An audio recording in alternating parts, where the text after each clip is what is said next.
What does growth look like for you? Does it mean growing within your own walls, or does it mean adding an additional location?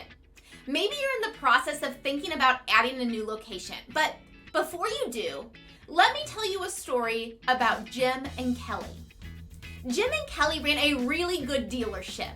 The processes were on point. They had 10 employees, including themselves and their son, who happened to be the best of the best. They were making great money, but they had an itch to grow. Jim and Kelly felt like the right next step was adding another location. But in the midst of it, something just didn't settle right. They weren't sure about adding additional employees. Stress and expense was really what they wanted. But that's what conventional wisdom and their manufacturers told them that they should want. In the midst of this decision, Jim and Kelly joined us at boot camp. During one of the breaks, they came up to Bob and I and shared where they were in the midst of this big decision.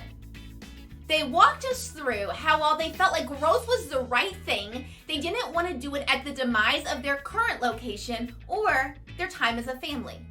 As we had the conversation, we pushed them to make the location they had a destination that had everything anyone who used their product would need versus spreading out their resources. To help them make a more informed decision, we asked them the questions that we typically ask dealers when they're thinking about adding another location.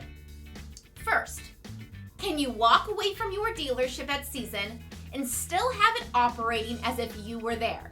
Second, can you cash flow a second location without pulling cash from the first location? Third, will your second location take any customers away from your first location? Fourth, will you be able to take all of the lines from your first location and sell them at your second location? Fifth, do you have someone trained to manage your first location? Sixth, do you have a clear understanding of staffing opportunities for the new location? And finally, will you have sufficient floor plan available and the ability to extend your line of credit if needed? Jim and Kelly used that conversation at boot camp as a catalyst for their decision. As they drove home from boot camp, they made the decision that they were going to pursue growth on their own terms. They started to put together a plan to maximize every inch of their current location. The showroom, parts department, and service department all had some changes that needed to be made in order to grow where they were. They made the investment in putting a barn up on their property in order to have more inventory on hand, and they made it a priority to set up a bonus structure for their existing employees so that as growth happened, they would get to participate. With this focus on growth, they had a phenomenal next year. They hit their manufacturer's volume bonus and used some of that money to have an in-ground pool installed in their backyard, which was something that Kelly had always wanted.